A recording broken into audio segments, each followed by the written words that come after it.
Welcome, Ultimate fans, to Ultiworld's live streaming coverage of the 2022 Division I College Championships, coming to you from the Uline Soccer Complex in Milwaukee, Wisconsin.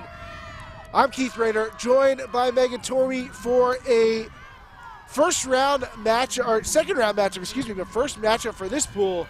UNC, North Carolina, the reigning champs, taking on Stanford Superfly, 20. number 1 overall seed, taking on number 8. UNC in the blues, pulling new Stanford in the whites as we are underway, Megan. Two programs with a lot of historical success and eyes on the prize here at this tournament. Yeah, this is going to be a fun matchup. I mean, UNC is the team to beat as Stanford opens up with a shot essentially to no one. And so it's going to be interesting to see what Stanford does to try and stretch the breadth and width of their talent to fight against this very capable UNC squad. Certainly different measures of experience between these two teams. UNC has a number of players who are a part of their title campaign last year and have elite club experience, and a much younger Stanford side, but that has never stopped Superfly from being successful, and it hasn't stopped them this season.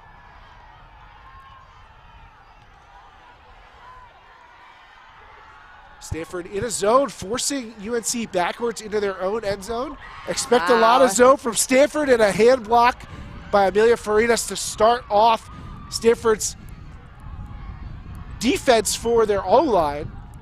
It's going to give them a short field opportunity. Maybe all part of the plan, Megan. Oh, so close. That one probably not part of the plan. Miss throw into the end zone. Undoubtedly not, but Coach Jessie Jones from UNC talked about her eagerness for her squad to face a bunch of different zones, knowing that Stanford would likely put something up aggressive in the beginning. And we will see if UNC is willing to take the number of throws necessary to fight against Stanford's box in one zone. Stanford's reputation preceding them as a team with a diverse set of defensive looks. So North Carolina knew what they were getting themselves into. Both of these teams have pretty well established reputations. And an inefficient start for both offenses. No surprise as they get their legs underneath them their first games of nationals. Big flying bid from Grace Connerly. Probably not the last we'll see of those, but it comes up short. Stanford looking deep, one hanging, and knocked away the last moment. Nice block by Alana Holder.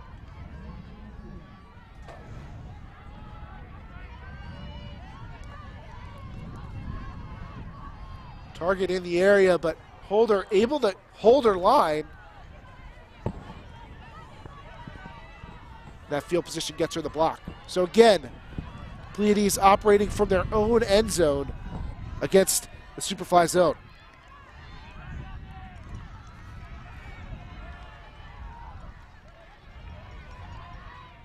Lots of touches for Dawn Colton, whose star really rose at the 2021 College Championships. Runner-up for Ultiworld's Player of the Year, and certainly in the running to win that award this year.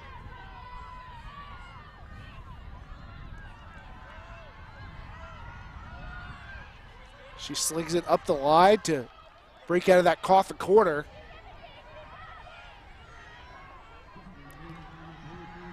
Still a little bit of wind here in Milwaukee, but it's died down a bit from where it was in the first round. When it will gust, I expect that we'll see UNC, the direction that they're going now, working upwind.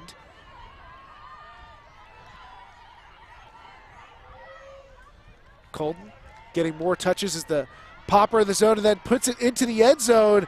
And North Carolina breaks to start. Alex Evans going up with two hands for the catch. It safely brings that in to make it 1-0.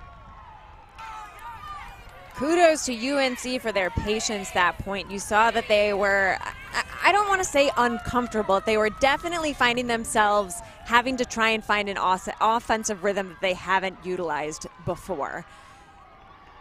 And also have to credit the defensive prowess of Holder to ensure that her team got the disc again prior to this offensive possession. I mean, really, UNC just being patient, taking a lot of short, chippy shots before they were able to open up and stretch the field with that throw to Evans. And that's a scary sight if you're Stanford, to see the D-line show that kind of patience. I mean, that's not even our top offensive personnel. And even without them, they were able to march the disc up the field. And Colton, who's a player who is just an explosive defender, able to guide the offense. I think she may have had the most touches of anybody on that point. Yeah, no, that's a great point. You think about your defensive line, not necessarily the ones that you can count on to be incredibly patient, but UNC has just such a depth of talent that they're able to put very sure-handed players on the D-line, knowing that they have just as much capability and talent to field a strong O-line as well. So the UNC D-line remains out there as Connerly pulls.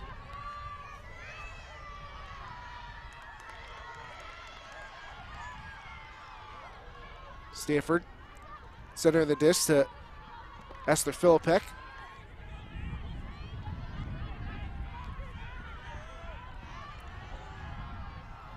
Keeping it moving as gets to Hannah Yip.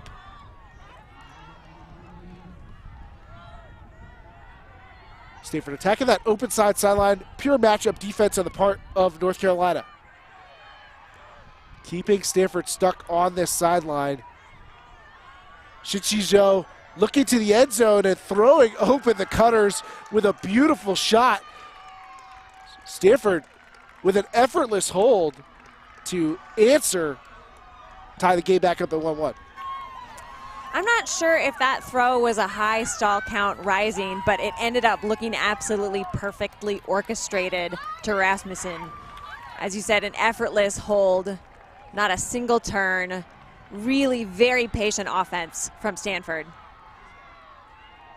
Joe looking cool as you like as she turns back to the end zone. If that was a high stall, she did not wear it on her face. Got the poker face. It drops in a dime to the back of the end zone. So we will get our first look at the offensive unit for Pleiades. Star-studded group. And we'll see what this vaunted Stanford coaching staff has designed to try and slow them down.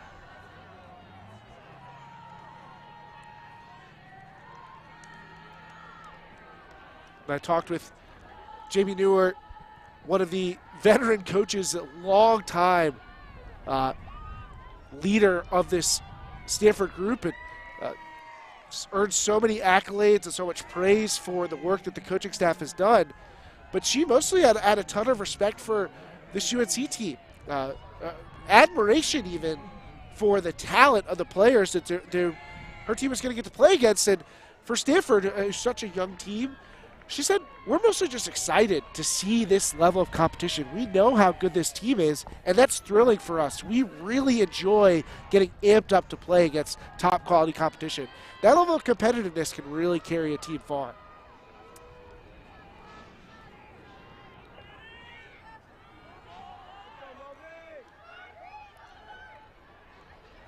Alex Barnett walking the disc to the brick mark.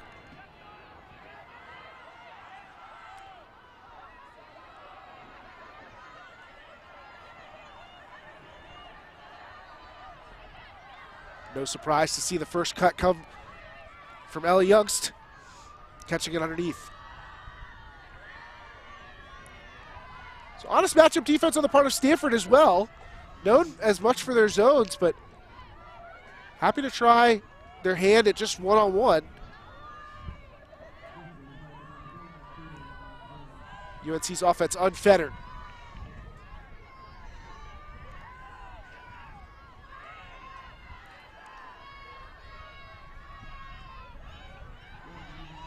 You and Barnett working amongst one another, and then Youngst gets back involved.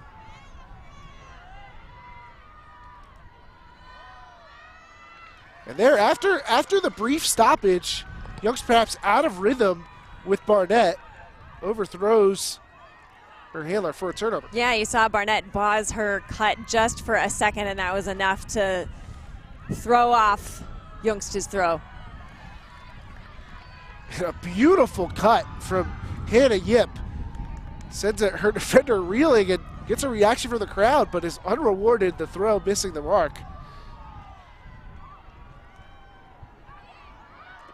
Barnett slicing inside break to Maya Powell. Similar throw to Teresa Yu.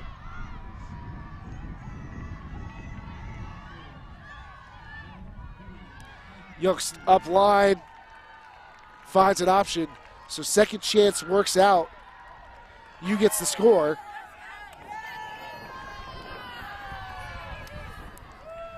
That was absolutely breakneck speed from Yu. Coming from nearly behind Youngst to make that strike cut. Really turned on the jets to get open. And that's one thing that I think just makes this UNC squad so lethal, is just how incredibly fast and athletic these players are. You couple that with great coaching, great skills. I mean, they are just a brutal force all the way down the line. There's almost an intimidation factor, Megan, to this UNC team. You know, they're coming off a title season. They have all these big names. I think it's easy for teams to be intimidated, and perhaps justifiably so. There's some reason they're the number one overall seed, and they're undefeated this season. They're in a title defense. So there's a lot of talent. But once you're out on the field, you have to just view them as ultimate players. We've already seen mistakes on their part, so certainly not infallible. And they had some pretty close games throughout this season, particularly, you know, taking some tough ones at the Northwest Challenge, but able to emerge victorious even at that event. It's a good sign when your worst results are close wins. Yeah.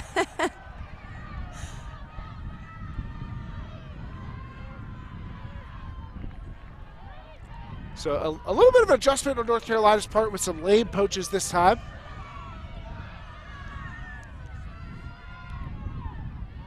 Farinas swings it over to Philippek.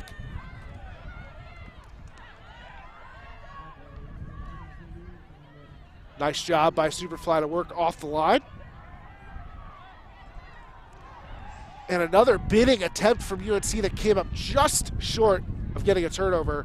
Although, I stand corrected, it did. Not a block, but instead forcing the disc out of bounds. So it won't go on the stat sheet for the player, but will for the team.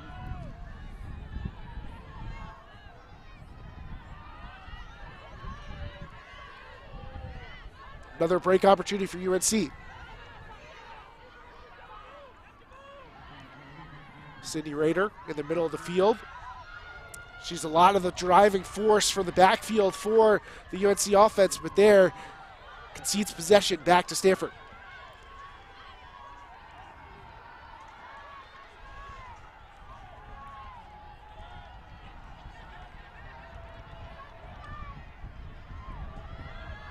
Cross field throw. Drops in for Carly Rasmussen. Now deep look for Philippek. It's hanging. And wow. What a grab. And a second effort on that one too. Stanford making plays everywhere. Unbelievable.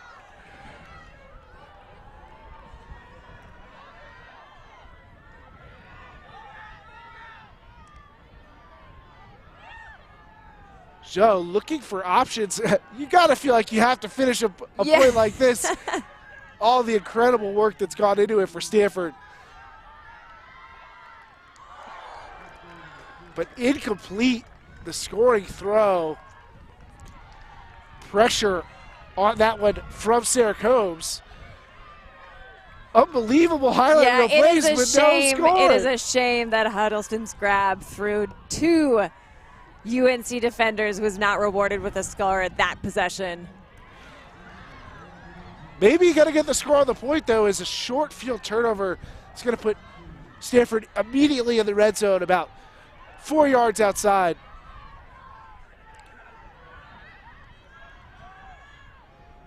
Wow. But another UNC block. I mean, you talked about it, Megan. That speed is being shown on the defensive end just like it is on the offensive end.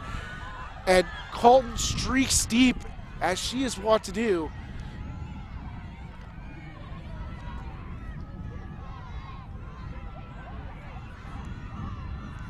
Combs back with it.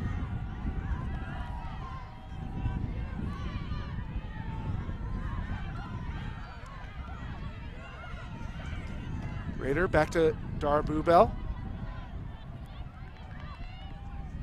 An impressive ability from Stanford to transition back into a zone after that turnover.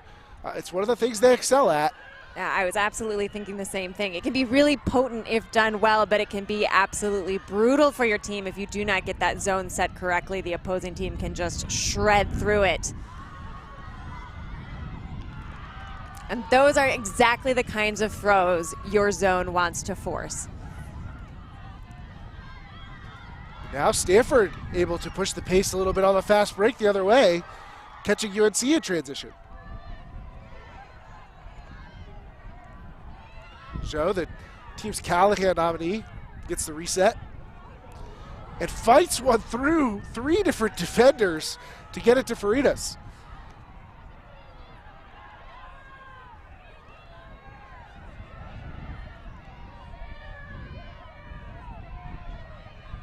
Transition into matchup. Zoe tries the hammer, but the wind won't allow that kind of throw to be effective without a little more pace on it.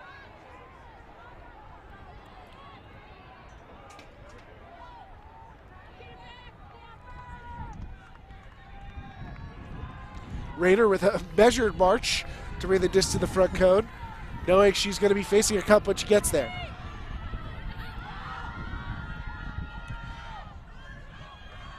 A high wire huck just trailing the sideline to Caitlin Louder all the way up.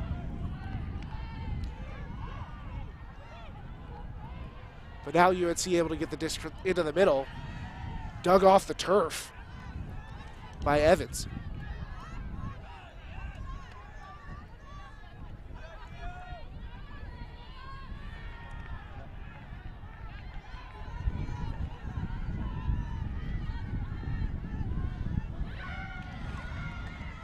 Perhaps a miscommunication on the look back to Rader. That's the second time we've seen UNC turn over that kind of throw. But the quick blade look from Philippek unsuccessful. So this is our first grinding point of this match.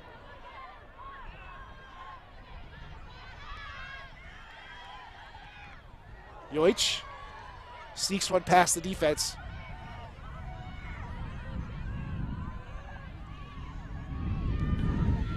Rader doesn't like what she sees, puts the tee up, stops play, takes a little break. Good call from Rader. There had just been a little too much back and forth that point, and the speed that UNC is used to didn't seem to be doing them much good down the stretch of the field. On the flip side, you really got the sense that Stanford was trying to push the pace of their own offense. And I have to give them credit for that, even though it resulted in turnovers, because when they were playing carefully, they got Deed in the front of the end zone 2 times. Oh, and there we saw the catch from Huddleston in between 2 UNC players and the layout from Rasmussen. And like, here's an example of they're trying patient offense, but they're just up against really fast, capable defenders. And so they're starting to have to go to their B reel in terms of throws to try and stretch the field, keep the defensive on their toes. And it's tricky, especially in this wind. I think that's one of the marks of the teams that really can contend for a title, is can you win with plan B? Because plan A against these really strong teams is not always going to be available. And right now we're seeing these teams tested a little bit. I think UNC wants to operate at a fast pace, and Stanford is certainly denying that option. Meanwhile, Stanford is having to work for a plan B of their own when they're on offense. So it feels a little bit like the defenses are controlling this game. And again, we see the defense make an impact. That time, Huddleston able to get a piece of the swing from Colton.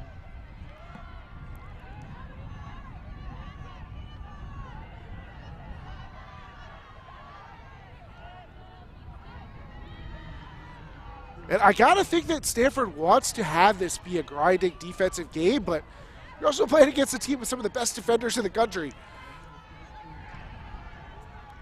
Even in a defensive game, you got to score sooner or later. Yes, yes. High release, and it hangs, but Farida's able to use her height to pull that in. Just another in the long line of grad students to join Stanford's club and have immediate impact, but they're not able to help keep possession as another huck winds up in the hands of UNC's defense.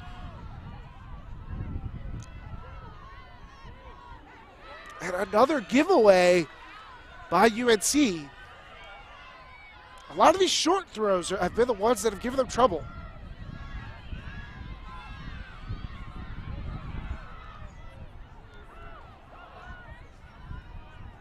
Stanford doing a nice job attacking in the reset space. So considers a deep shot. Decides rather to swing.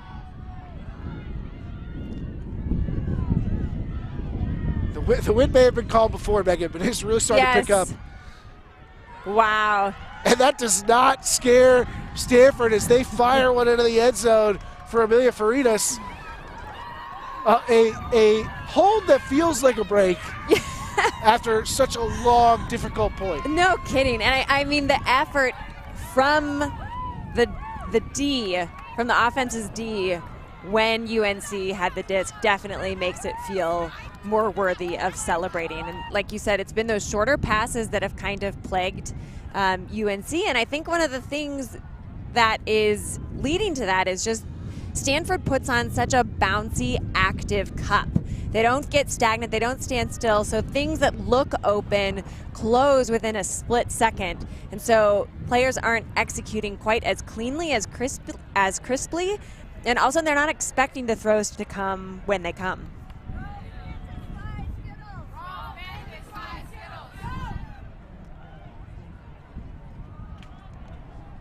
So a key score for Stanford. I mean, you can't score. There's no 2-pointers in this game, but it feels like one. Emotionally, it's worth 2. And, I mean, you know, in a way it is. Yeah, when you don't give up the break and give the team the, downwind look, the next point, it does feel like a 2-point win, or at least stopping what could potentially be a several-point hemorrhage. So Stanford will get to put back out their defense. A fresh group. UNC's offense, who's kind of just been hanging out on the sidelines for a little while after that long point, now back out there. And a different zone look on the part of Superfly. No surprise to see them mixing it up. It's what they're known for.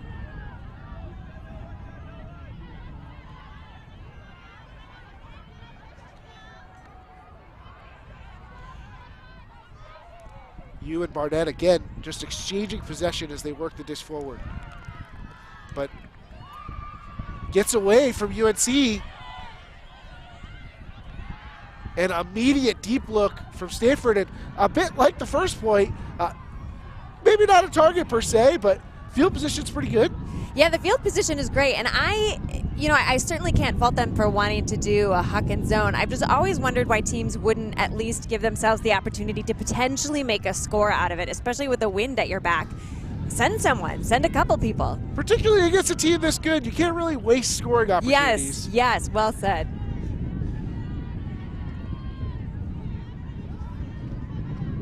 Now Maya Powell getting in the backfield, the grad student formerly Carleton. Kind of thing you'd usually be saying about Stanford, but even UNC's getting a few. And Powell really engineering some momentum for this offense.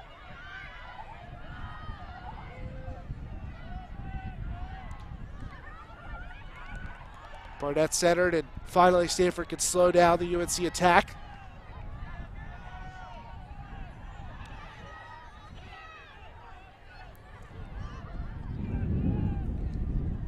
Youngst gets a touch.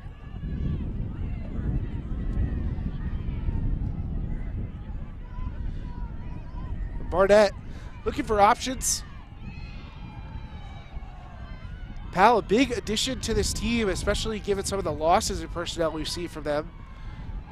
You're losing a thrower like Bridget Meisner, among others, from last year's championship squad. It's going to ask some of these other players to step up into bigger roles. Wow. Wide, and all of the wonderful work of UNC goes to waste. Both sides we've seen have some of those kinds of plays. The would-be scoring throw, just a turnover. Anna Fisher-Lopez tells her defense what she wants with the deep point. Tells the defense too. Erica Birdsong able to get the block.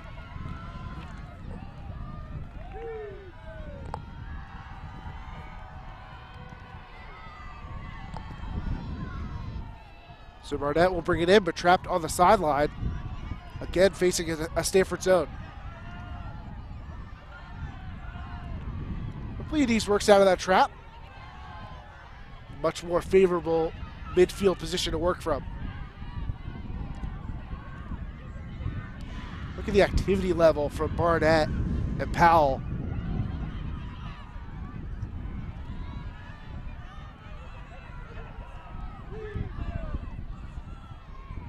Stanford's downfield defense, though, making sure that none of these penetrating throws are generating a ton of yardage.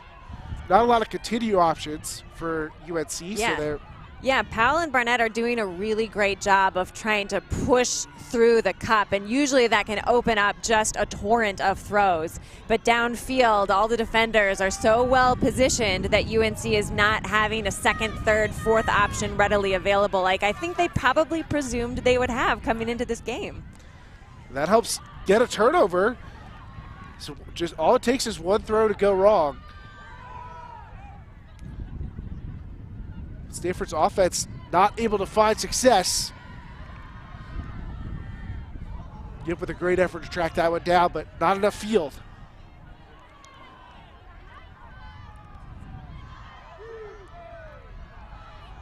Caroline Spencer gets to Powell and through the middle, and another block. Annika Kwon, and take it right back. Ella Youngst with the interception.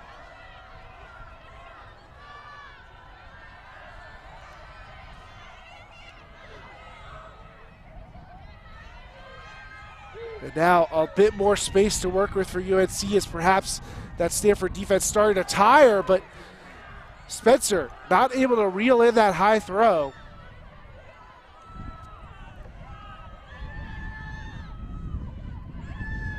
Fisher-Lopez has been taking a lot of shots, and with the stall climbing, she'll do so again. That would at least potentially generating an opportunity for a receiver, but Barnett erasing it. Yeah. You can tell that the Stanford squad is just a little bit exhausted at this point. There were not a lot of in-cut or deep active cut options for Stanford. This is UNC taking a timeout here, and the kind of situation where I'm Stanford, I'm thinking about calling a timeout, and I'm trying to like mentally will the other team to take theirs so I don't have to. UNC burning their second timeout of the game. So another tough point here. The team's drawn even as UNC takes a timeout to try to figure out how to get a score.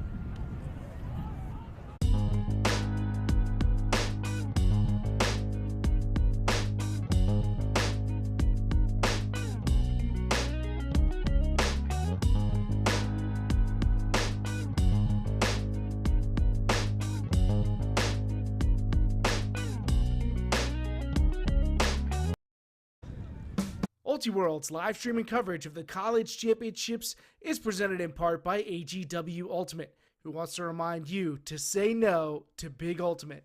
You can find them at agwultimate.com.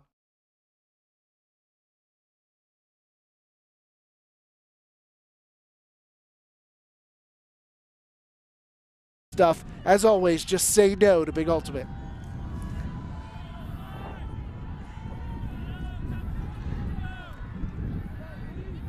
It's been pretty small ultimate here. A lot of short passes and these zone offense heavy points. Barnett in the timeout, taking the time to shed a layer perhaps from all that hard work. she's working the legs right now. Yeah, it's chilly out. I wish I could go take a lap on the field. Youngst able to get some room. And you mentioned how fast this UNC team is, Megan. And, staying with zone defense is a way to kind of neutralize some of that. Certainly it seems like Stanford's plan, although I imagine they would do that against the slowest team in the country too. Yeah. I mean, that's totally fair. But yeah, this zone is effectively taking them out of the rhythm that they're totally accustomed to having. And that isn't to say that they look flustered by any means, but I do think that they are far more accustomed to a speedy score than we're seeing today.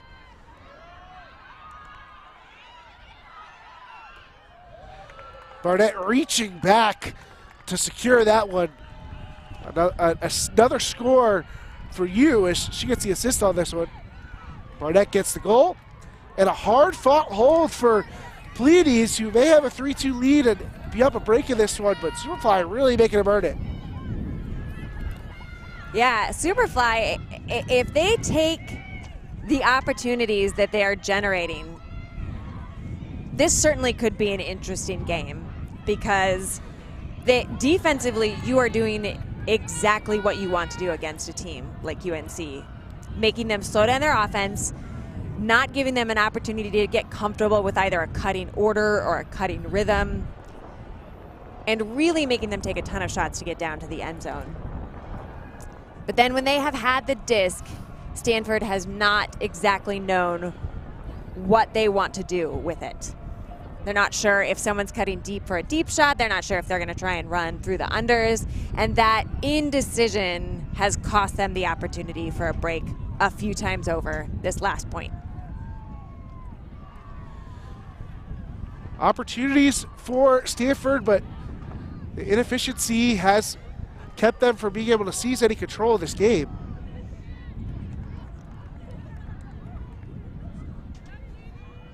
But a defensively focused team, they've got to be happy with how the defense is playing. Without the scores to show for it, could all just be a confidence boost. It doesn't boost their win percentage. Plays like that won't help a high throw that just gets away from Faridas. Now a great break opportunity for UNC. Connerly takes a tumble on a pivot attempt, uncontested foul. And again, we see Stanford transition in short order, but it's not enough to stop UNC. Colton throwing that into the end zone for an assist. UNC takes a 4-2 lead. That is a big break for UNC. Really unfortunate positioning for Stanford on where they turned the disc over. UNC already demonstrating that they are perfectly capable of being patient and taking a number of shots necessary. They do a little bit of work against Stanford's zone. 4 throws later, they're in the end zone. So not a lot of scoring opportunities, but Colton already started to put together a stat line, although probably a few more turnovers than she would like. Fortunately, when you're a tremendous defender, you can afford a couple turnovers because she's going to generate so many for you. Yeah, and I do think that UNC in particular is going to have to be prepared for a few more turns than they're accustomed to, given that they're playing against not only a different looking zone, but multiple different looking zones. Stanford is so good at putting out different, highly effective zones. I mean, it's difficult for a team to come out with one or maybe two really capable zones, but they have a couple of iterations that, you can't really be prepared for. You see the team coming down, you can say, okay, they're coming down zone. What exactly do I want to do offensively? And if they shift it slightly, then you also have to shift your game plan slightly. You can't plan for every eventuality on every point. And Stanford's going to make you guess a little bit, force you to adjust and react on the fly. Speaking of reactions, a quick one. Nice save by Philippek after letting that disc bounce off her hands. Save from Sage McGinley-Smith. Clear the ground to get it back. And Dawn Colton does what Dawn Colton does. A layout block on an under.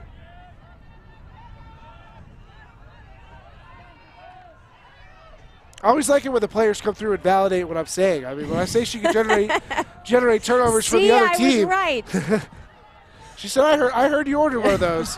But right back the other way, revenge for Stanford. Macy Volbrecht getting off her feet for the block. Joe, give it go with Faridas, but that disc not able to stay airborne long enough for Faridas to get to it.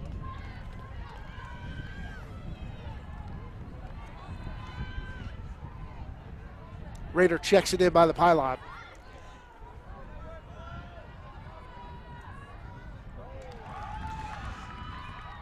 Taking right back, another one of those blocks on a short throw from UNC.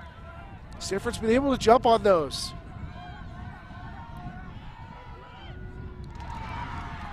And in the end, it's Volbrecht who catches that leaping clap catch for the score for a Stanford hold. They take advantage of the downwind opportunity to make it 4-3. Now that was a really disciplined end zone execution from Stanford and absolutely essential at this time. You saw the handler set not go into the end zone space so as not to clog up the lane. And then Volbrecht just making a smart, fast cut from the front of the end zone. And there was the Colton D that you ordered, followed immediately by the Volbrecht D. Philippek and you being disciplined in the front of the end zone. Volbrecht cutting in hard from the front of the stack, having tons of space to make that play. I don't know if that was a set offense from Stanford or just Volbrecht recognizing some open space, but that was a timely cut because there were not a lot of other options for Stanford. The upline for Zoe was well covered, and they kind of needed something to happen then, and Volbrecht comes springing into the picture for the score.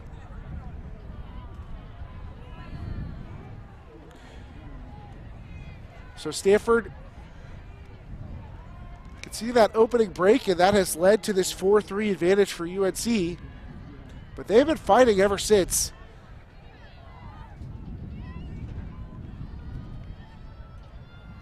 Pull going up from Fisher Lopez.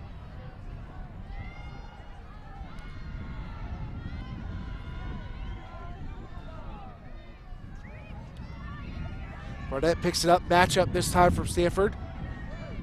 So they continue to mix up the looks. I'm not sure they've run the same defense on 2 consecutive points. Maybe not even 2 consecutive possessions.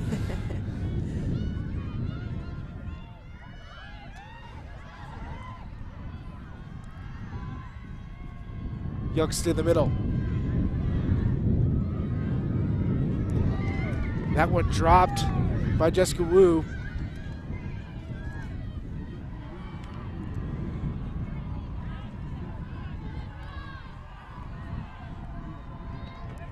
Checked in now by Elena Camas. And another high grab for Stanford.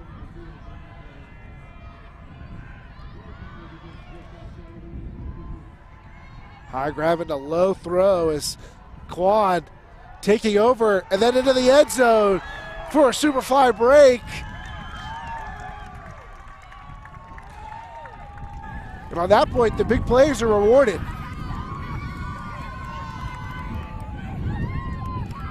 That was a big point.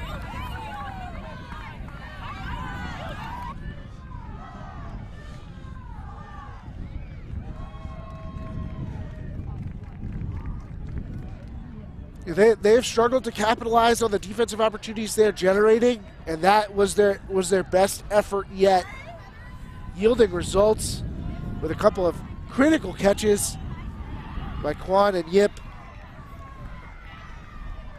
Yeah, really, you got the sense from Stanford that they recognized how important it was I mean, multiple hands up in the end zone, making sure that that disc from Quan was going to be caught.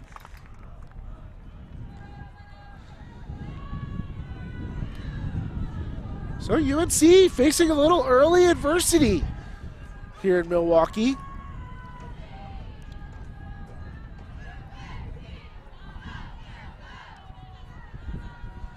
Not completely unusual for teams in their first games of the tournament to come out a little slow. Yeah, early pool play at college nationals. So much can happen. So much can happen. A lot going to happen here in Milwaukee. Follow along with everything going on in the tournament at ultiworld.com/live.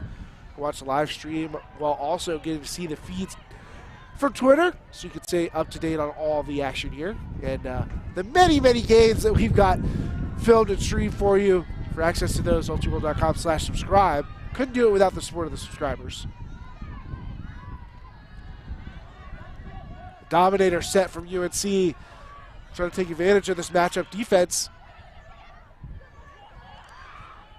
Barnett dives to save that one. Ellie Youngstown space is a force unto itself. Barnett, and then a well-timed attack to the cone from Birdsong. UNC answers with a fluid hold for a 5-4 advantage. Yeah, that might be the easiest offensive point we've seen from UNC this game. That is definitely the speed and control we are used to them having.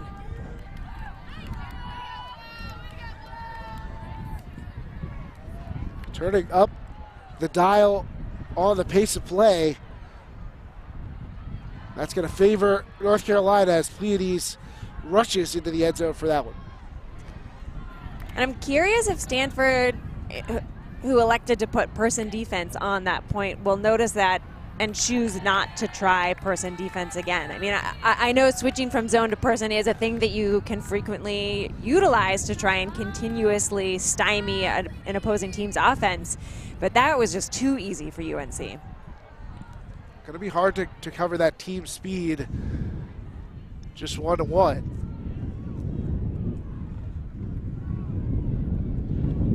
We see a little bit of crossover from Pleiades. We haven't seen much of that yet.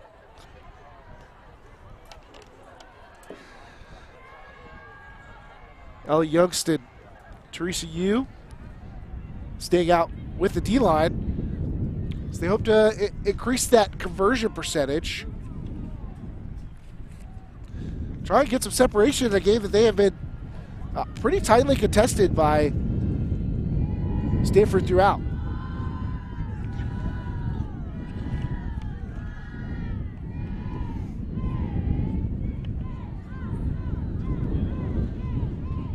Full field for Stanford to work against.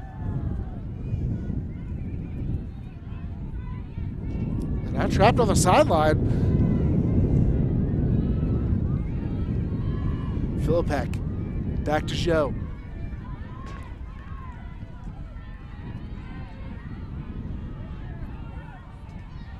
Just nowhere for Stanford to go. I mean, they're playing in a box right now and finally get it off the line.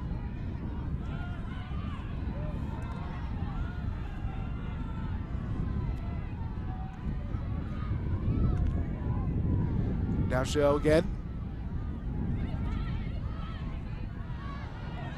Little mini hammer. And then a big hammer. Tracked down again by Quan. Or Huddleston, excuse me. UNC relents. Not for a lack of effort on Colton's part, but incomplete all the same.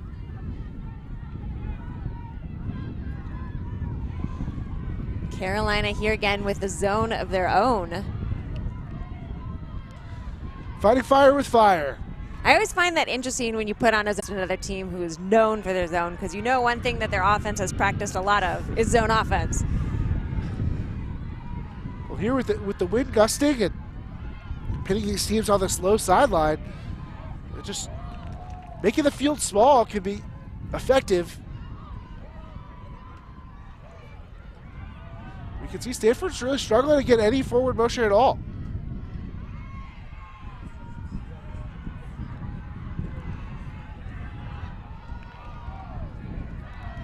Pleiades' hands just inches away from getting a block. And there's the release valve for Stanford that they've been looking for.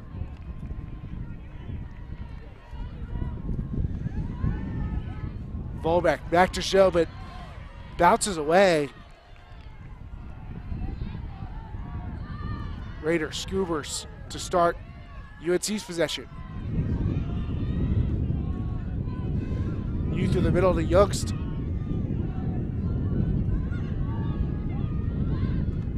Then Ella Youngst in the front cone. Name a better duo. You can't. UNC 6'4".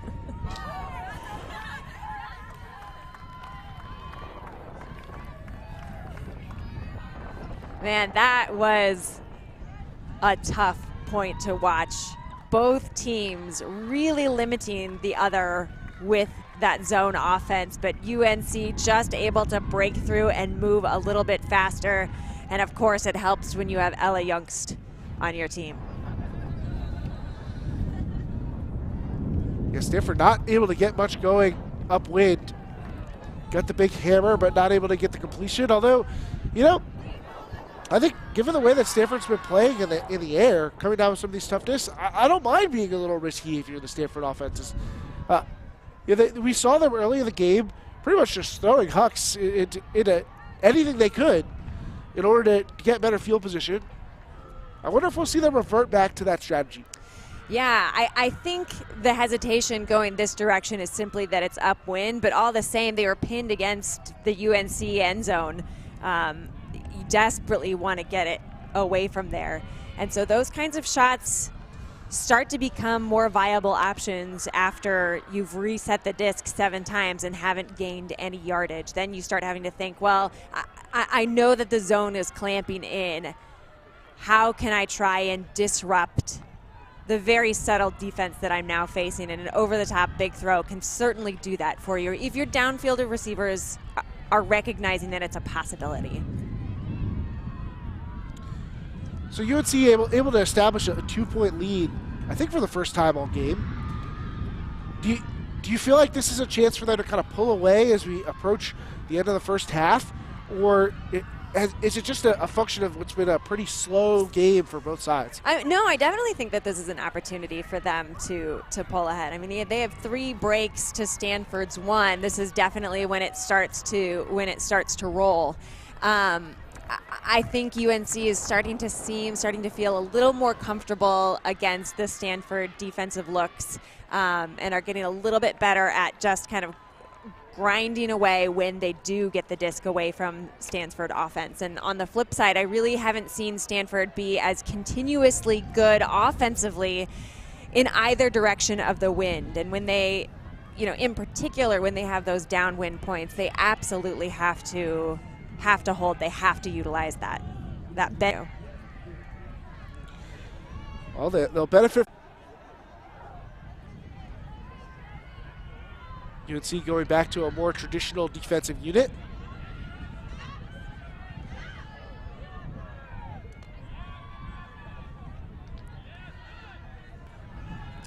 They've been winning that consistently. No, that is a good point. And Zhu has been doing a good job of putting it in a very catchable position for her teammates. Philippek getting the disc again. And this has been a demanding performance for Philippek and Joe's. Backfield prowess has been a prerequisite for Stanford's success. And then a huge dive and grab. Shinchi Zhou with a fantastic play for Stanford. Could that be the spark they need to fight back against UNC and try and get in front? I mean, that is definitely the kind of play you want from your team leaders, and Zhou is an on-field leader with her play. That is an example of what can happen when one player decides, you know what, I'm taking over, I'm doing this.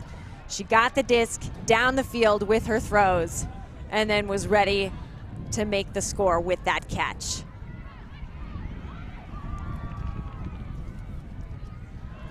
One of the most experienced players on this Stanford team, stepping up right when they need it. Like we said, this is the point that this game could have gotten away from Stanford, and they at least stave that off, if not give themselves a real shot at trying to seize this game for their own.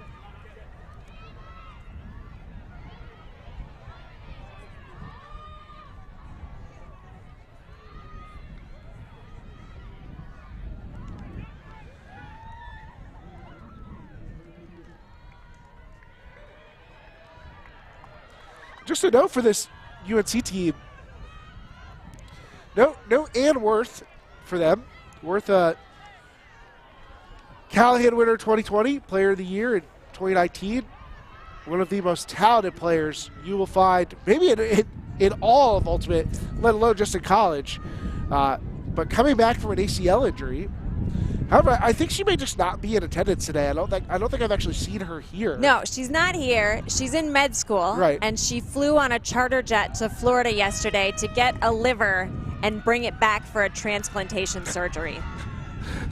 So a pretty good reason to be missing the first day of college nationals. Liver delivery is also a specialty of Ann Worth. She does it all, folks. She really does. But if she appears for this team, which she seems intending to do, what a boost that could be for their title hopes. They'll do it without her today. So far, I've been able to find enough to hold a slight edge on Stanford.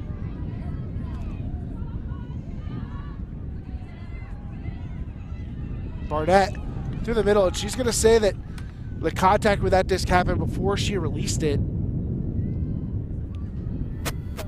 McKinley McQuaid on the other end of that interaction.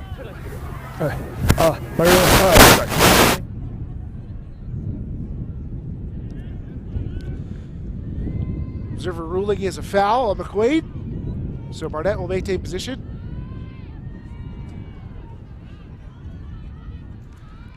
And McQuaid sets up behind the defender, behind the thrower, where she fouled her. I love that. I hate when players try to reposition in front of you. Like, oh, I had the mark on. Good honest spirit from McQuaid at Stanford. And I know this UNC team plays a lot of mini from talking to them, and you can see that style of offense on display as they're starting to look like they're feeling a little more comfortable in this zone offense. No, that's a really good point. Mini is all about give, go. Mini is about moving the disc quickly, and that's exactly what UNC just did. Barnett with the step through, makes a tough catch, pushes right through that layer of defense, and then drops it off for Wu for the score. Stanford now has just one goal between a halftime deficit of 3 and extending this first half. They trail 7-5. UNC, I'm sure, would love to close off this first half with a break, but they'll have to do so upwind.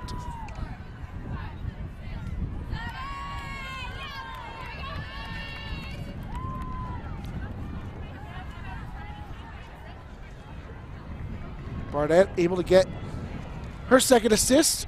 She's figured into 3 scores for UNC thus far.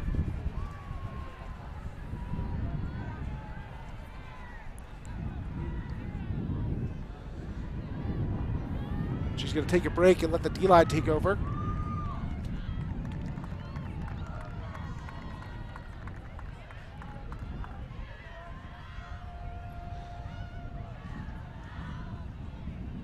Connerly getting set to pull as Zoe in this Stanford offense get ready to try and find a smooth hold. They've been tough to come by in this game for either side. Even the centering passes can be difficult. Huddleston underneath.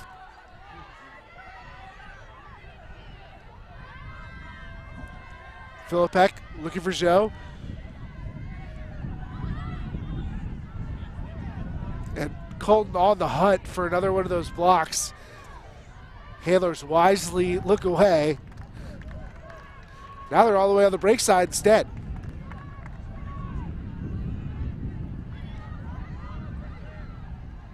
Philippek. Air bounces a little bit of an inside break. Diving saved by Zhou. Now into the red zone. And another one of those curving inside breaks from Philippek. And that is the kind of smooth hold Stanford was hoping to get. Had some dicey moments, but no turnovers as Volbrecht gets her second score. 7-6, UNC leads. Yeah, it did have some dicey moments, but Philippek and Zhou were just really dialed into one another, what they were looking for, where they wanted the disc. They were ready to grind it out, really getting, I mean, Philippek had some great cutting this point to try and continuously get open as the reset option. And Volbrecht with a great break side cut. Philippek able to bend the disc and hit her on that side for a score. And you mentioned that bend. I mean, that's a difficult thing for you to do in any conditions, but to do so in this wind without it taking off. I mean, it's so easy when you expose that face of the disc for the wind to just push it into anywhere it wants. Philippek able to maintain control. Impressive stuff from the Stanford handler. So now it's UNC's turn. Try and hold, but hold here would take us to the midpoint of this game. No, well past the midpoint of the round time. It has been a slow one, and I think that's by design. Yeah, definitely. I mean, I think for Stanford's part, they have wanted to slow it down, and they have to be thrilled with their results. On the flip side, when they've had the disc, I'm sure that they were hoping to have a little more speed offensively than they've been able to show today.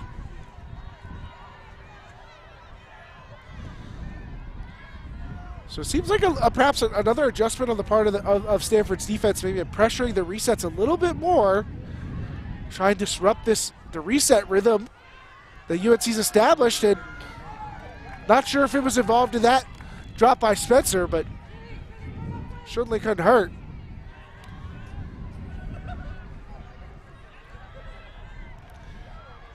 It's hard to call up any possession in a game with this many exchanges of it a must-have, but this one feels vital for Stanford. Yip catches under pressure. Back to Zhou. Zhou into a tight window. And a great effort by McQuaid, but just not enough. Hand on it, just not able to stop rotation and squeeze as she made the dive.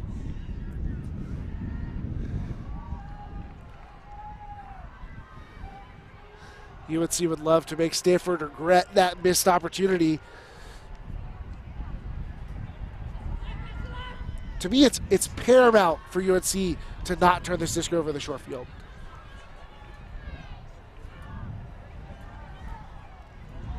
And there it is. Pressure from Philippek.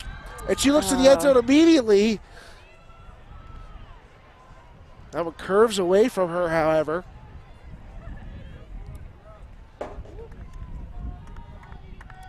I like the decision to be aggressive. I like the urgency. But challenging to execute in these windy conditions. Yeah, definitely agree. And it is essential to be that fast when you're facing UNC. But as you said, you do have to recognize the wind condition and not make something dicier than it needs to be.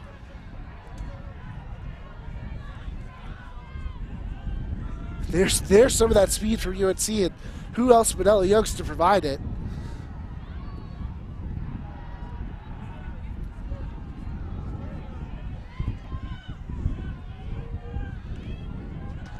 Cloud cover here in Milwaukee, keeping things cool. UNC trying to heat it up. A little bit of that fast pace.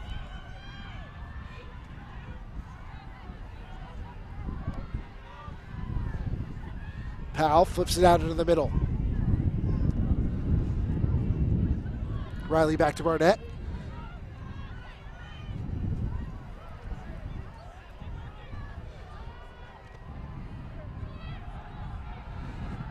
Powell breaks free of the cup and uses that opportunity to get the disc up the field.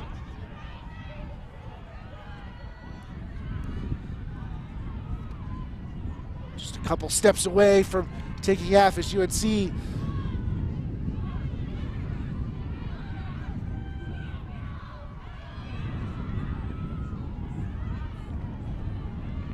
Scuba to Powell. And Powell finally finds an option she likes. And it works. Spencer gets the score. UNC takes half. 8-6. Some opportunities for Stanford that they couldn't capitalize on, and UNC takes advantage. Talking with Coach Jessie Jones before the game, she talked about how she wanted her team to exhibit patience today, and I really think that we have seen that time and time again. I mean, how many times did you think, oh, UNC is definitely getting all the way to the end zone, and Stanford adjusted and closed their zone in on them again? They recognized instantaneously, paused, and took the shots they needed to get to the end zone. What a nice hold for them to use going into half. UNC looking very united. I can't say that this was their best performance in a half that we've seen thus far. It's only the first of nationals for them, but they don't look like they're disappointed at all. And I think that's a strong sign for their opportunities in the second half. But Stanford does not look like they're going to go down easily to UNC. #1 overall seed with the advantage, but Stanford giving them a tough test in round one. Stanford utilizing their very defenses that we come to know for them, and a couple of big plays from some of their veterans, the Callahan nominees in Chizo, but a lot more work to do to get in front of this UNC team, the reigning champions with an 8-6 lead.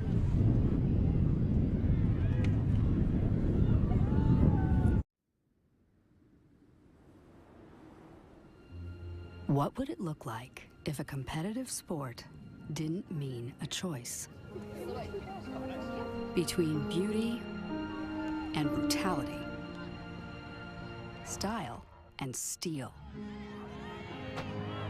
Between calling yourself out and clawing to stay in. What if there was a game that found balance? Between spirit and sport, agony and elation, like a disc dancing on air. We now have evolved into a team sport of a game called Ultimate. It stands by itself in that it is like no other game. Between perfect passes and devastating drops, like the balance we so desperately needed, we had no choice but to create it ourselves.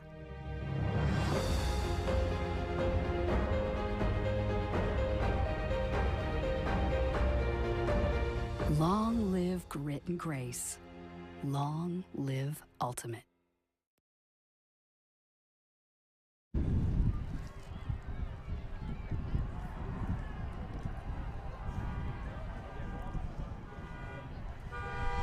I'm here with assistant coach of UNC Pleiades, Elizabeth Parker. Elizabeth, it's been a grindy first half. What's the mindset been for your team going against the Stanford zone? Our mindset's really just to play our game.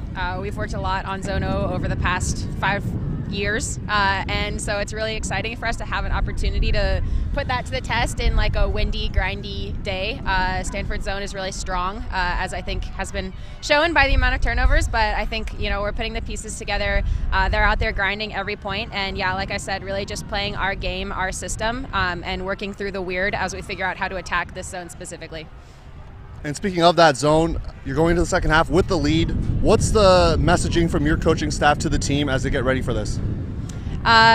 keep having fun and keep grinding on defense. I think our defense is something that really shines, and we've had a lot of break opportunities in that first half, and I think in the second half we're just going to start punching them in. So just keep the intensity up, dial up the focus, and we're there. We're where we need to be. Wish you best of luck for the rest of this half. We're going to be back here for the conclusion of the second half between UNC Pleiades and Stanford Superfly.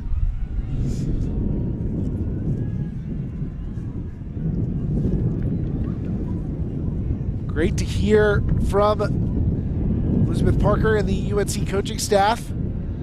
We see the layout for the pools here at this tournament. North Carolina and Stanford you can find at the top of Pool A. They'll be with Georgia, Florida State, and Northeastern. A pretty tough pool. Anything, Megan, that stands out here to you? Anything that is particularly thrilling for you to see? Well, I broadcast the Tufts-Pittsburgh game at the first round, and that was so exciting, closer than I thought it was going to be. And I mean, I had respect for both the programs going in, but Pittsburgh really gave Tufts a tough fight all the way down the line. It wasn't until the end that Tufts was able to pull away just a little bit, but some really great defensive pressure from Pittsburgh is super exciting. And that's really what I love about college nationals coming, knowing that, you know, finally you have your rookies integrated, you've been able to practice down the stretch, so it's exciting to see how people perform at nationals. A 4 seed in a pool challenging one of the top 8 seeds. It's going to be that kind of tournament, I think. You're going to see some excitement. You always know you're going to get something unpredictable here. So we see the game stats from this matchup, and you look at the difference in conversion rate on those break chances, and that has to feel like the big difference maker in this 8-6 score line. Definitely, and I said it earlier and feel very strongly about this, that Stanford is doing everything they need to do to generate the opportunities, but they have to come in with a little bit better of a game plan when their team gets the disc. I mean, at this point, that's all they can do, right, is come in with a better offensive plan once their D-line gets the opportunity, because that Stanford D really is doing the job that it's designed to do against the best team here. UNC is the team to beat. So Stanford has a lot to be proud of, just some minor adjustments, and they could keep this game tight. I'd be shocked if they were able to take it away down the stretch, but they still have the opportunity to put up quite a fight in the second half. They've been able to keep this one close, trying to see if they can score an upset. And this is game 2 of our 5-game slate here on just this stream. There's an entire another live stream with another 5 games, so no shortage of Ultimate for you during what's probably your work day. We go back to the men's division next for a matchup between Michigan and Auburn. So stay tuned for that one. But really, it's a great slate. We also have an additional set of games being filmed, 2 games per round on top of the live streams. Every single team here getting filmed. So lots to stay tuned for, including the conclusion of this round 2 matchup. UNC with that 8-6 lead against Stanford.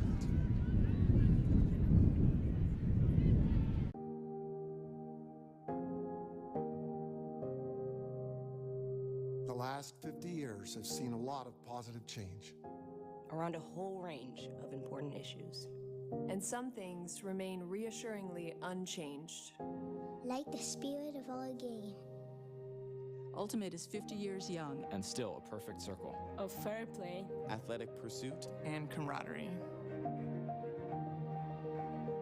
In fact, Ultimate was a social network before social networks even existed. Respetamos nuestras diferencias and understand the value that they add. The revolution of the disc in flight continues to prove that there's nothing we can't achieve when we pull together. Long live Ultimate. Larga vida Ultimate. Long live Ultimate.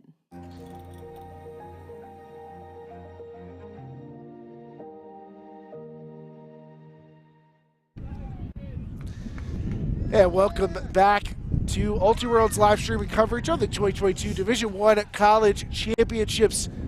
Keith Rayner and Megan Torby here in the booth at the U-Line Soccer Complex in Milwaukee. Second half of this matchup, Women's Division number 1 overall seed, UNC leading Stanford, the 8th seed, 8-6. And hoping to pull away in the second half after a slow-paced first half. They're not going to have a lot of time to do it, but really, the clock's in their favor. It's Stanford who's going to need some time to make a comeback. Yeah, certainly. They're going to have to start being a little more efficient offensively, and if they're going to mount a break, then it has to come in the first possession. We've seen many multi-turnover points in the first half. I believe it was 19 UNC turnovers and 21 Stanford turnovers. So quite a few in short. They're going to need to mitigate those in the second half in order to utilize the time to the best of their advantage. We haven't seen a ton of those quick scores for Stanford, but I wonder if the context of the second half, having so little time, will force them to make some adjustments to their strategy. I mean, in my opinion, I wouldn't be against them being a little more aggressive as throwers, particularly with how effective their defense has been, regardless, but all the more incentive to do so. Yeah, it's definitely a chance that's worth taking when you're in the second half, running out of time, down 8-6. Like, I really think that's a reasonable offensive strategy, is to start being a little more aggressive. Because at a bare minimum, it starts to upset the opposing team's offense. They have settled in, they understand what they think you're going to do. If you change up your look a little bit, you can fluster the defense, potentially open up lanes that weren't open previously. We know that this Stanford team is good at making adjustments and good at keeping the other team on their toes, so wouldn't be surprised to see some more changes for them. They're going to show matchup defense and able to generate a turnover, perhaps from that change in pattern. And there's the kind of deep look we were talking about. Although this one intercepted, so a great chance for grab and go situation for UNC.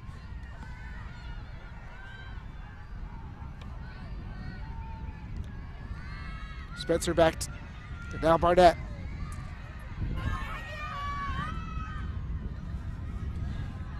Into the red zone with Youngst.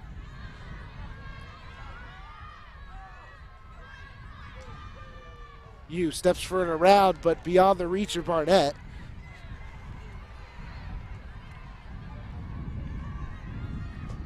So it hasn't taken long for Stanford to add to that total number of break chances.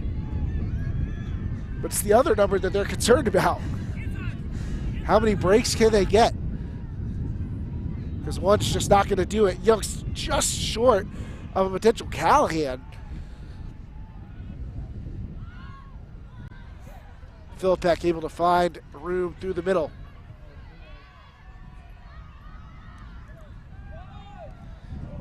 And Faridas with we'll call it a touch pass on that deflection.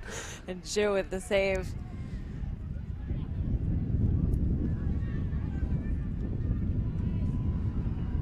Philippek up to Huddleston, and now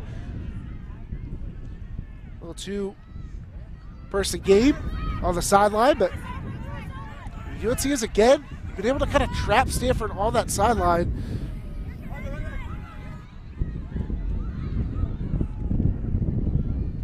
And there, Stanford fights it off. Rasmussen in the middle, but her throw back to Zhou escapes her grasp.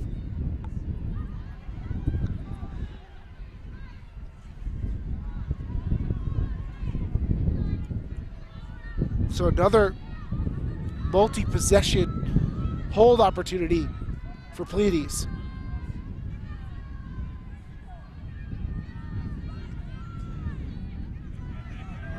Yu back to Youngst.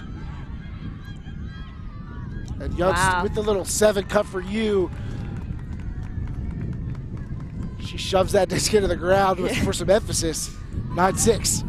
Youngst and Yu started to recognize that they had some good give-go chemistry, kept a couple of shots up the line, and when Yu was not able to make that cut up the line, she did a quick peel around, and Youngst watched her the entire time, saw what she was doing, and hit that second shot.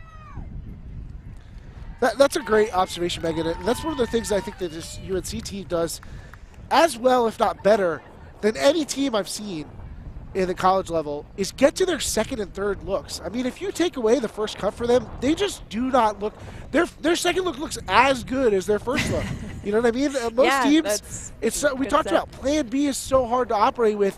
They can get to Plan B, Plan C, and they look almost as efficient as Plan A.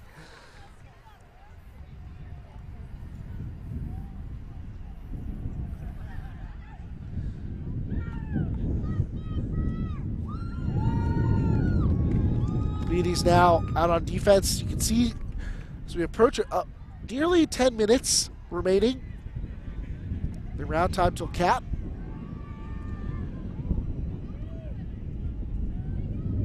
So UNC in a very favorable position, especially given how long these points have been. At this point, they can mainly just stretch out the length of points and still be successful even if they aren't scoring that well.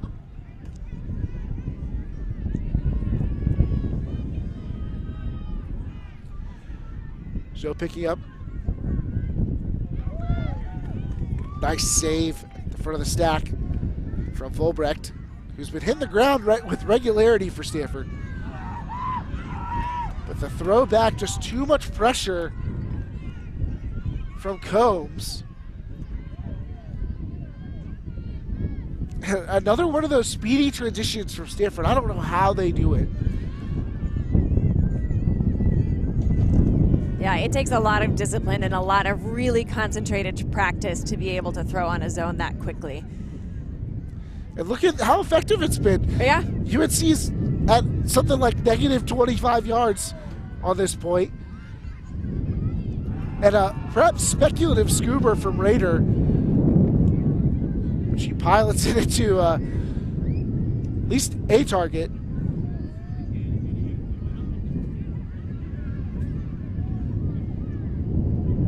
Raider back with the disc. And again, UNC is almost back where they started before the scooper.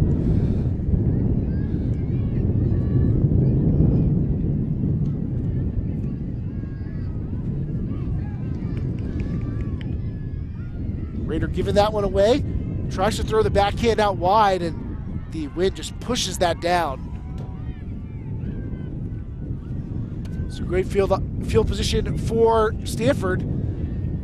And summarily punching that in. Just two quick throws to the break side for a score. So Superfly gets back within two.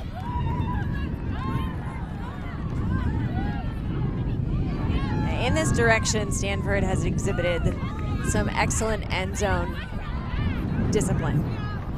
They really do a great job of maintaining space, and that can be so difficult to do, especially when your team is itching for a score. Instead of swarming, they maintain space, giving Volbrecht plenty of space to work with.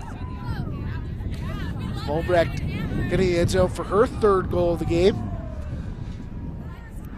The Stanford team, I mean, basically the defense has been the best offense. Yeah. They're able to generate these short field opportunities and then punch it in.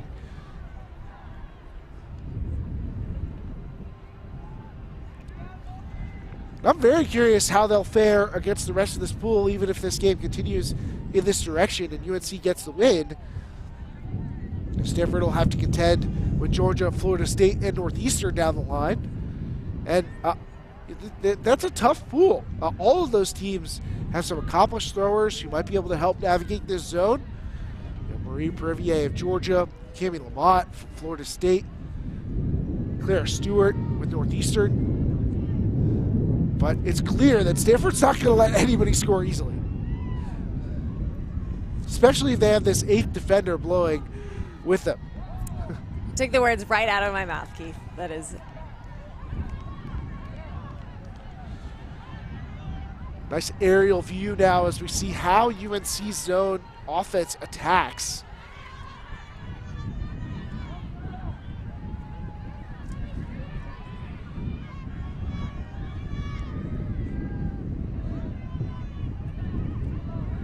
Their handlers move a lot in zone offense. I feel like a lot of teams tend to have really stagnant handlers, but you can see how much Powell, Yu, Barnett, they're constantly on the move. And it gets them a quick score. One of UNC's best zone offense points yet ends up in the hands of Jessica Wu at the back of the end zone. She gets her second goal of this second half.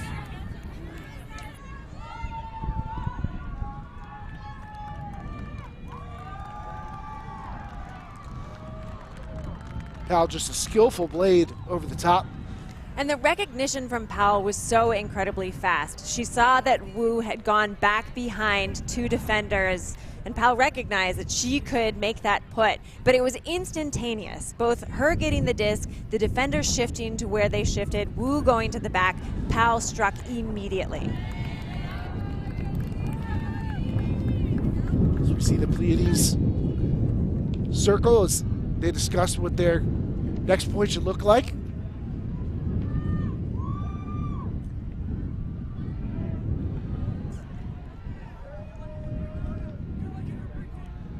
And now it's you can't understate what it means to be the title team, the team with the crown, the target on their back now. UNC, I joked with Coach Jesse Jones before the game how nice it must be to finally see that national title line in their little bio. You know, the national titles 2021. This is a long time coming for this program, but they certainly don't feel like they're done. They know they've got a lot of talent and a potential to be one of the few teams ever to achieve back-to-back titles. Yeah, there's definitely, and I know that the 2021 was just in the winter. Deep shot connects. I've not seen a lot of that yet. Although almost all of it on the part of Stanford, and they turn it into a quick score. That's exactly what they're going to need if they want to get back into this game.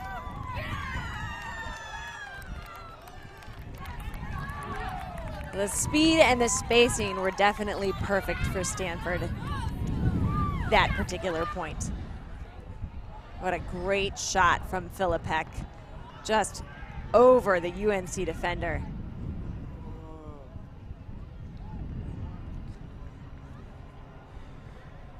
Nicely executed. Using that downwind position to take advantage for a quick score. I mentioned UNC trying to work on back-to-backs for their first ever titles. Be one of the few teams, I believe it's 4 different teams have won back-to-back titles. One of them, Stanford. And they've done it, not only have they done it twice, but those back-to-backs came with an extra back. 2 three-peats for Stanford in their history. One of the most storied and decorated, if not the, programs in all of college ultimate. UNC hoping, as a newcomer to the title club, hoping to make their mark by being that team to add a back-to-back of their own. You know, it certainly is feeling as though the program in North Carolina is poised to do that. Not necessarily just this year, but in future years as well. They have been working so hard in developing the youth talent in the Triangle area, and now we are seeing the fruits of those labors.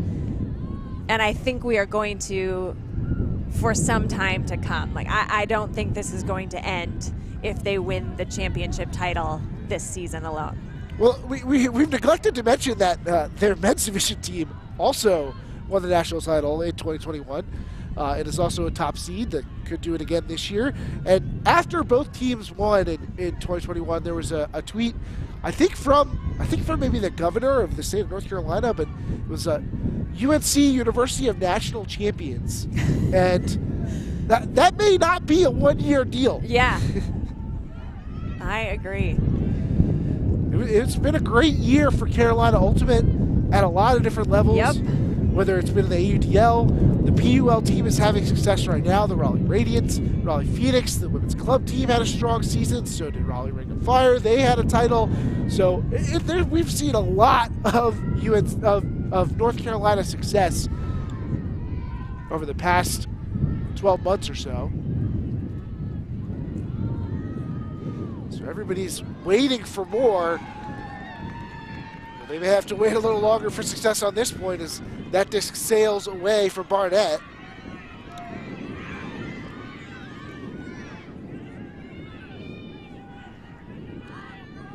So Stanford has been able to generate lots of chances, but going to be running out of them. Huddleston with the giveaway. Superfly quickly gets back into their zone look with the disc on the sideline.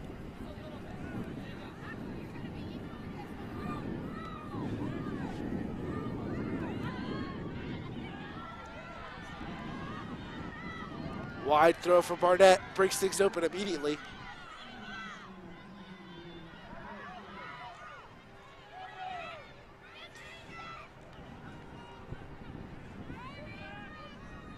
Powell and Barnett working together.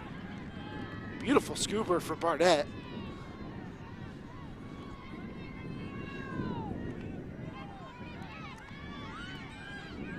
Now Powell in the middle and all the way to the break side, and that's just a wonderful offensive possession from a Pleiades team that looks like they are finding their stride late in this first game of Nationals. They go up 11-8 over Stanford. Yeah, I have to agree, Keith. It really seems like UNC has settled into a comfortable rhythm. You know, you saw Barnett repeatedly being the crasher in the cup, giving her perhaps one look ahead of the defense before it set, and they just sort of fell into a rhythm as they continued to move it from side to side, enabling them to hit that throw to Wu.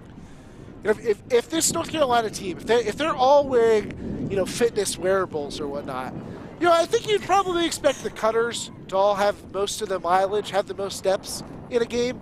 But I'm willing to bet it's Alex Barnett. I mean, she has been churning. Yeah, not always for a lot of yards, but she has been going. Yeah, constantly moving around in circles. That's a great point. Wu getting another goal, her third, and I believe all in the second half there. And Coach Jesse Jones talking with this team and has really risen up the coaching ranks and earned a lot of respect as one of the best leaders in college ultimate right now.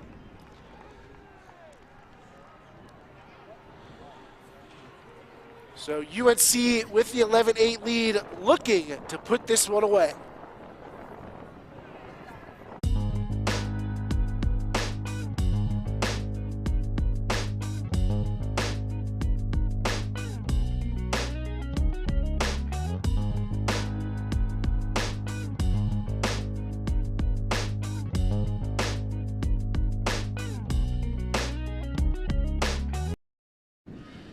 Ultiworld's live streaming coverage of the college championships is presented in part by AGW Ultimate, who wants to remind you to say no to Big Ultimate.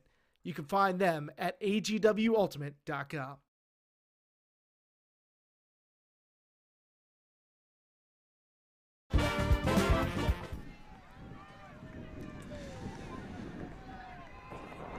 Stanford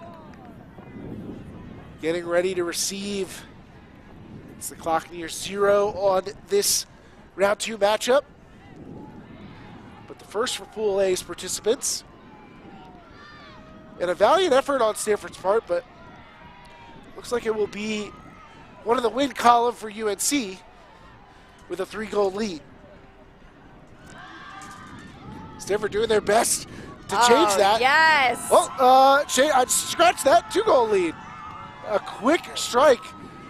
So able to put that in the end zone for Farinas past the sprinting Dawn Colton.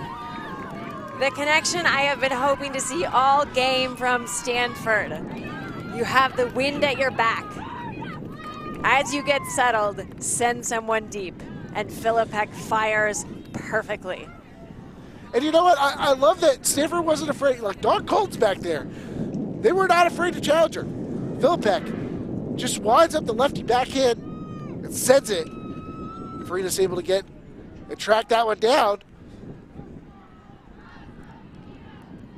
That's a great aerial shot.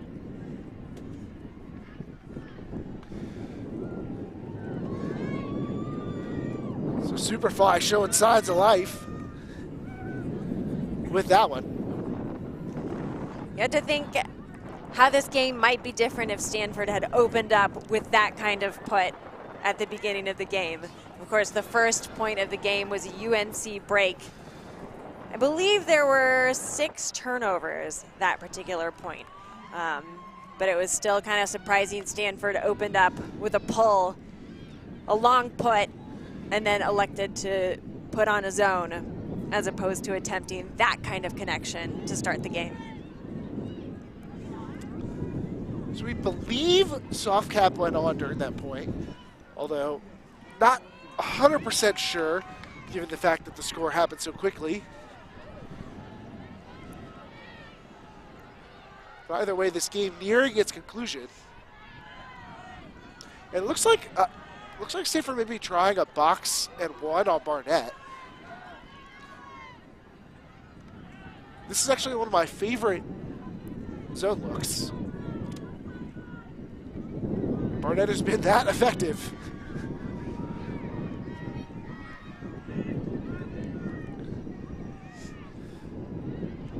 That'll put a lot more weight on the hands of you, and I think Barnett is perhaps actually following another defender in order to force 2 players to guard her. And it kind of works. That Stanford breaks out of the box of 1 and adjusts on the fly. So really impressive chess movements out here on the field. Definitely smart in shaking a defender. And then the question is, would she be able to re-slot herself back into the offense? And I can't believe what I'm seeing. Stanford has transitioned back into the box. They've decided not to. Briefly, they were doing it again. I don't think I've ever seen a team transition into a defense, back out of it, and back into it on 1 possession. For all the fun of the machinations of the coaching staffs, in the end, UNC able to punch in the hold without a turn. Birdsong getting the score. And again, that just highlights the level of depth that UNC has to work with. I mean, you take someone who has been anchoring your zone offense all game, you force them out of the equation because of a particular defense, and then she manages to shake her defender, slots herself back in, but in the meantime, her team has been fine. They continue to reset and make forward momentum while she attempted to shake her defense. Their connection between Ella Youngst and Erica Birdsong. Youngst getting a second assist there. Birdsong getting a score. And UNC saying, hey, look, we're ready to line it up. Stanford perhaps not on the same page, but as I was saying, with those two, we talked about the potential for longevity of this team. Birdsong just made the under-20 U.S. national team. So the talent pipeline has not closed off for North Carolina as they get this win 12-9. But hardly going to be the last win I think we see for UNC at Nationals this year or beyond. I'll accept being a freezing cold take if they lose every game at Nationals for the rest of this weekend and next year. So the high fives exchanged. UNC able to pull away, but a valiant effort on the part of Stanford, especially on the defensive end. UNC just overpowered them. You know, I think Stanford actually made this game play their way for quite a bit. And I think it's a credit to both Stanford's excellent coaching and execution, but also UNC's talent that despite playing Stanford's game, Stanford dictated the style of play, UNC still able to overcome them. Those are both really fantastic points. I was not expecting Stanford to be able to hold UNC's offense at the speed that they did for so long. But of course, UNC really looked comfortable the entire time as they basically practiced against different iterations of defense. The ability of both of these teams to learn on the fly. I mean, you're watching UNC improve against this zone over the course of a game. It really just speaks to the excellent coaching that both of these teams have and how good they can be by the end of this weekend. You know, most of these teams are going to get better in their pursuit of the title. And I'll tell you what, UNC looks like they are in the hunt for another championship. That's going to wrap us up for this game For Megan Torby, I'm Keith Rayner. UNC 12-9 over Stanford. We'll catch you in round 3. Michigan Magnum taking on Auburn Ados.